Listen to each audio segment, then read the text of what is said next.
South ఇండియాలోనే biggest sorry store మన Varahi silks మన విజయవాడ ఎంజీ రోడ్ లో డిసెంబర్ 4వ తారీఖున ఘన ప్రారంభం. సార్ ఇప్పుడు వచ్చిన ఎస్ఐ కానిస్టేబుల్ నుంచి ఎస్ఐగా ప్రమోట్ అయ్యాడు సార్. సార్ మనం ఏం చేసినా చూస్తూ ఊరుకోవడానికి అతను మామూలుడు కాదు సార్.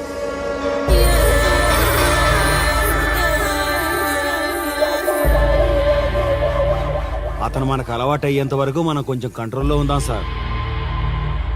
రేయ్, వార్నింగ్ ఇస్తున్నావా విషయం చెప్తున్నావా? సార్ మేమేం చెప్పినా మీ మంచి కోసమే సార్. దాన్ని తీసుకొచ్చేరా. మీరైనా చెప్పండి అమ్మా. పెళ్ళాంచేస్తే బాధపడ్డానికి, పోలీసోడంటే భయపడ్డానికి నా కొడుకు కామన్ మ్యాన్ కాదు, కాశీ చెప్పాడికి.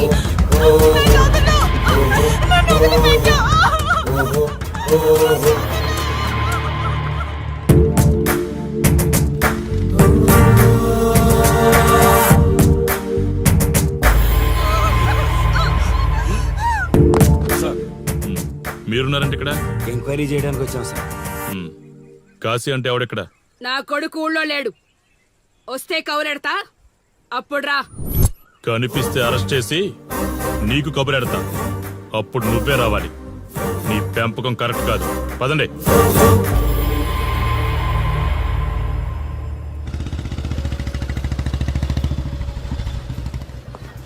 కాశీ ఎక్కడ? వస్తే స్టేషన్కి రమ్మని చెప్పు.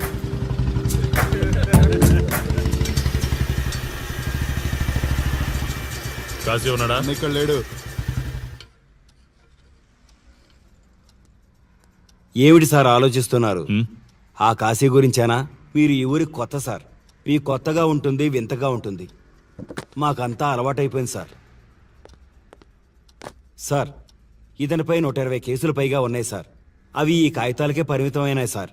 ఈ పార్వతీపురం మండలంలో ఏ రాజకీయ నాయకుడు గెలవాలన్నా ఇతని మద్దతు తప్పనిసరి సార్. ఇతను 10 సార్లు గంజాయి స్మగ్లింగ్ చేస్తూ దొరికాడు సార్. పైగా 20 సార్లు దొంగ నోట్లు ముద్రిస్తూ పట్టుబడ్డాడు సార్. అంతెందుకు, మీరు అరెస్ట్ వారెంట్ పట్టుకుని తిరుగుతున్నారే, ఇలా చాలా మంది తిరిగారు సార్. కుదిరితే కొన్నాడు, కుదరకపోతే కొట్టాడు. మనకు కుటుంబాలు ఉన్నాయి సార్. నీ పేరుంటేనే వణుకు పుట్టాలన్నా.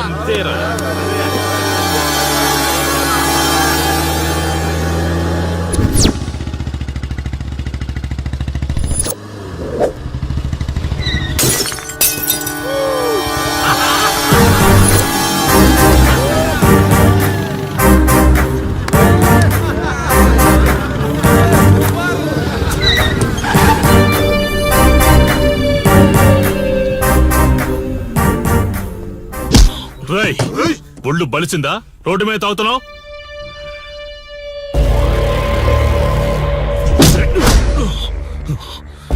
ఈ నర్సీపురం ఊర్లో కాశీ ఒంటి మీద చెయ్యేసావంటే కాటికి టికెట్ కన్ఫర్మ్ అయినట్టే.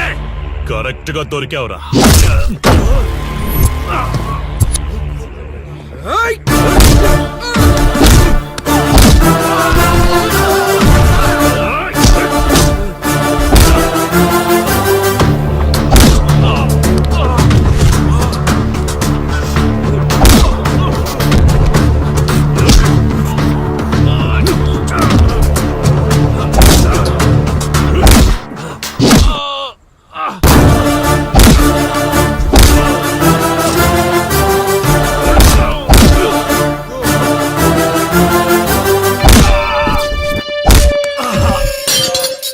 సార్, మీరు చాలా రిస్క్ చేస్తున్నారు సార్.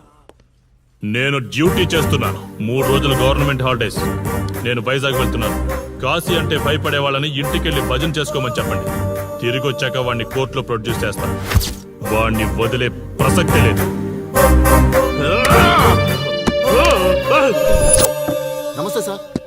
ఎక్కడ మీ ఎస్ఐ? వద్దా? ఎందుకు వద్దంటున్నావు కాశీ? చెత్త నా కొడక, ఊర్లో కాశీని విధవం చేసి వదిలేద్దామనుకుంటున్నావా? కాశీ పేరు వింటేనే ఊళ్ళో ఉచ్చ పోసుకునేవాళ్ళు, కానీ ఇప్పుడు కాశీ ఫోటో కనిపిస్తే ఉచ్చ పోసేలా చేశాడు. ప్రాబ్లం నాది, పోయిన పరువు నాది. నేను చూసుకుంటాను పో.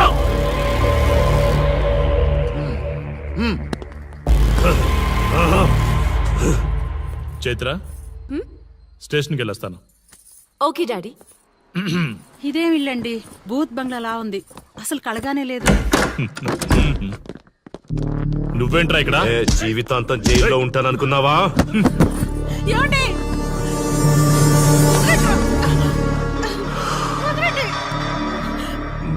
ఇంట్లో అసలు అందమే లేదురా. రాయ్ ఏంట్రా వాగుతున్నావు? డాడీ ఏమండి? చైత్ర హే, నా డాడీని వదలండి వదలండి వదలండి. ఒక్క నిమిషం ముందు అబద్ధం చెప్పాన్రా. అందమంతా నీ ఇంట్లోనే ఉంది. ఎవరికెంత కసుందో తీర్చుకొని వచ్చేయండి.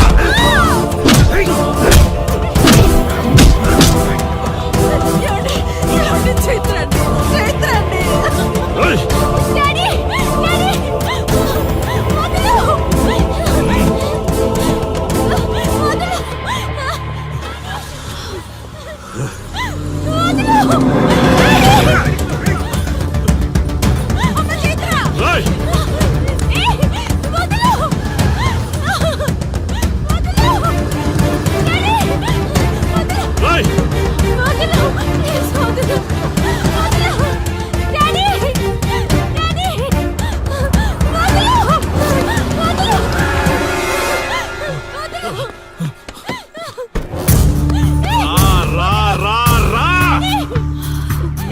నువ్వు చేసుకో, తప్పు లేదు. నా పెళ్ళాం కేసులో వేలు పెట్టి నా గురించి తెలుసుకోకుండా ఈ ఊర్లో అడుగు పెట్టి నేనంటే భయపడే ఈ జనం ముందు నా మీద చెయ్యి వేశావు. అది తప్పు. చూడు చూడు, నువ్వేం పోలీసోడివిరా. కిలోమీటర్ పరిగెత్తేసరికి ఒంట్లో ఓపిక చచ్చిపోయిందా? డాడీ వదలు డాడీ.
కాశీ, నొప్పి ఒక్కరోజు తెలిస్తే చాలదు. నువ్వు 3 రోజులు జైల్లో ఉన్నావు. అది జీవితాంతం మన ఇంట్లో బందీగా ఉండాలి.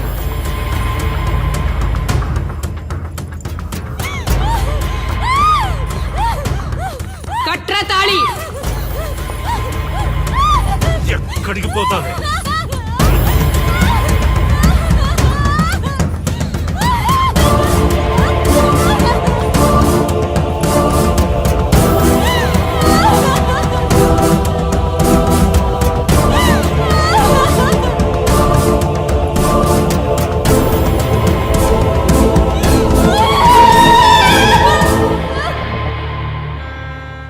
ఆ దుర్మార్గుడి నుండి తప్పించుకుని నా దగ్గరకు వచ్చింది. ఆ తర్వాత నీకు తెలిసింది.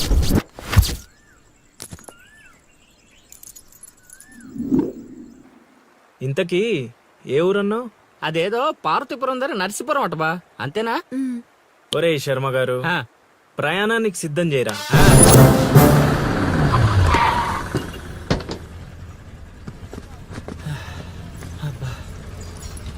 బా, ఊరు చాలా పెద్దదిలా ఉంది. ఎక్కడైనా ఎతుకుతావు? రే శర్మ గారు, నడవడానికి కాళ్ళు, తిరగడానికి ఓపిక రెండు ఉన్నాయి కదా. ఐసులా పోనే. పోసేసుకుంటాడు.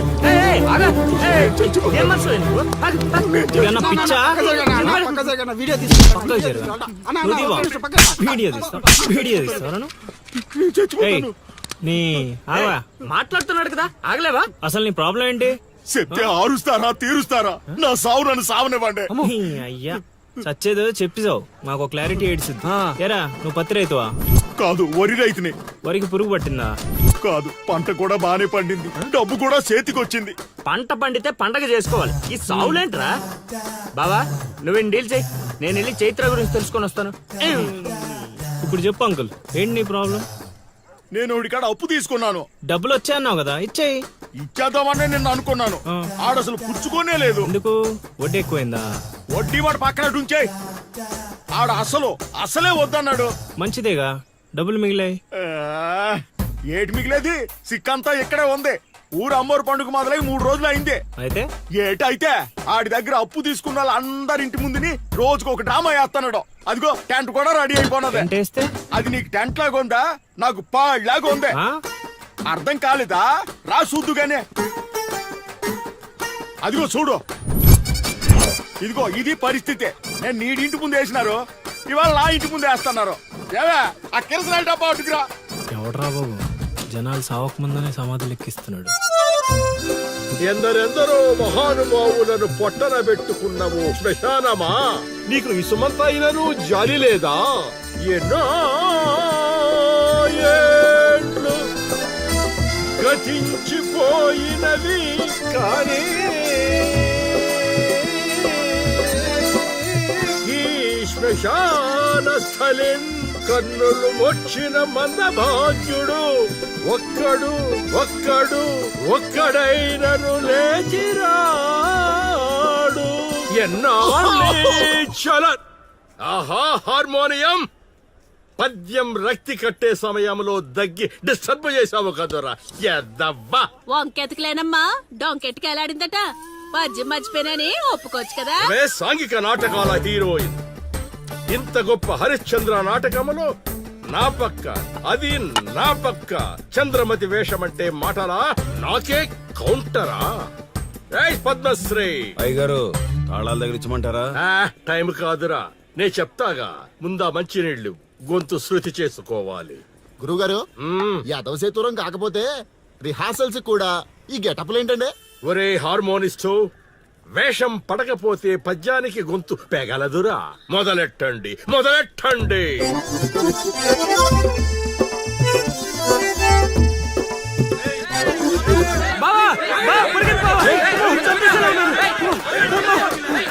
ఏం చేసావురా? నేనేం చేయలేదు బావా. ఈ ఊళ్ళో చైత్ర అనే అమ్మాయి ఉంది, మీకు తెలుసా అని అడిగా. అంతే, చైత్ర అంటే చిత్ర అని అనిపించిందట. దాని పిల్లవట బావా. అరే శర్మగా, నీ ఎంత పని చేశారా? చైత్రాన్ని చిత్ర అనుకుంటేనే 10 కిలోమీటర్లు పరిగెత్తించారు బావా. ఇంకా నయం, డైరెక్ట్ గా వెళ్ళా కాశీగాడిని అడగలేదు. కూర్చోబడిపోతుంది బావా. క్షేత్రం వెతికి రూట్ ఇది కాదురా. మరేంటో తమరే చెప్పండి బాబు.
ఏటి పాట ఆగింది? పాట ఆగిపోయింది, జనాలు కూడా వెళ్ళిపోతున్నారు.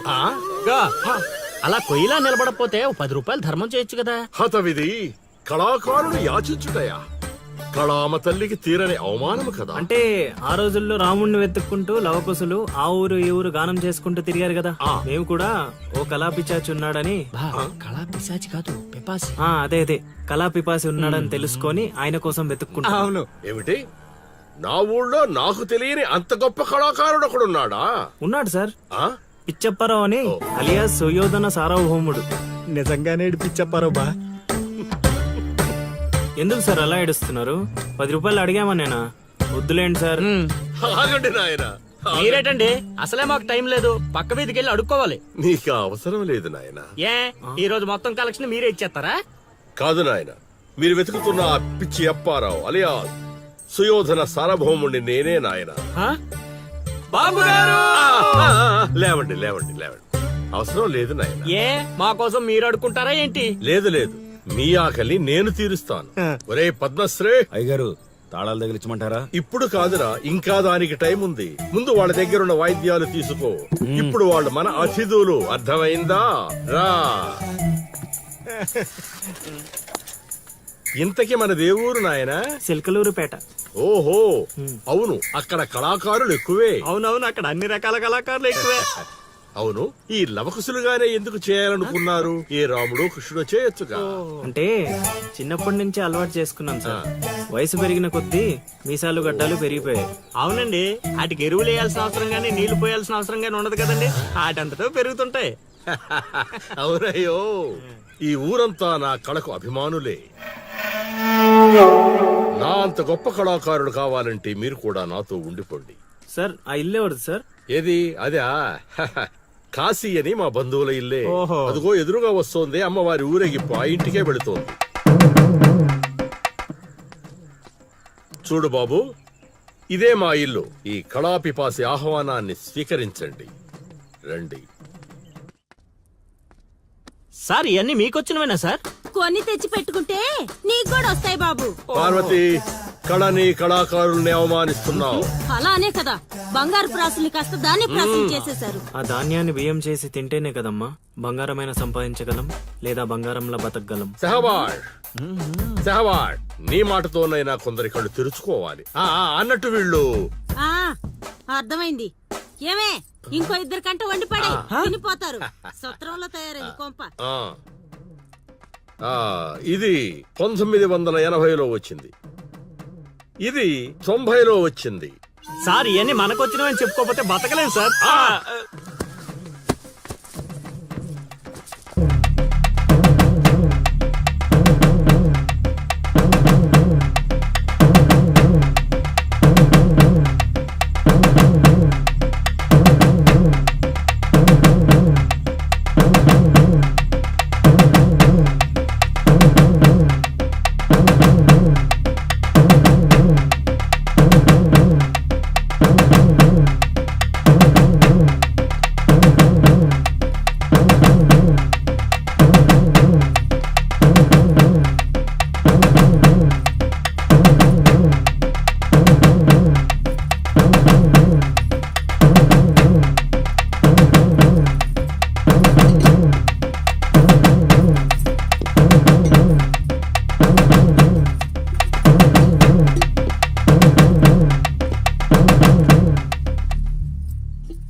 ఏం ఆలోచిస్తున్నావు? వెళ్ళిపోదాం పద ఇక్కడి నుంచి. ఎక్కడికి? మన ఊరికి. నాకే ఊరు లేదు. మా అమ్మ నాన్న చనిపోయి చాలా కాలమైంది. నేను ఒంటరి. అయినా నన్ను రమ్మడానికి నువ్వెవరు? అదేంటి అలా మాట్లాడుతున్నావు? నీకేమన్నా పిచ్చా? పద వెళ్దాం. ఒక్కసారి చెప్తే అర్థం కాదా? అయినా నీకు నాకు ఏంటి సంబంధం? ఏంటి సంబంధమా? ఒంటరి అన్నావు కదా, అదే ఒంటరిగా ఉన్నప్పుడు నీ మనసును అడుగు.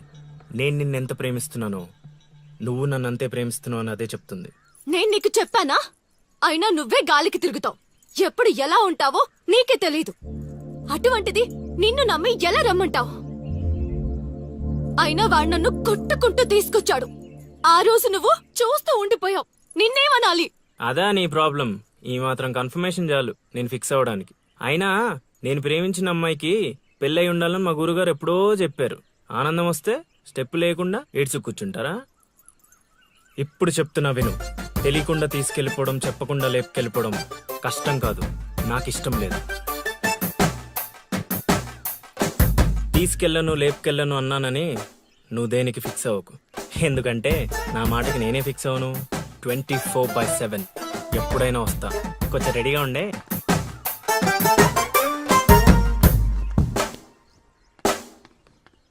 రే కాశీ, ఇంట్లో దేవుడున్నాడు.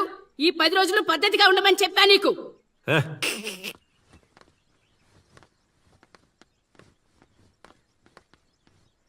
రై రై రై పడాదే రై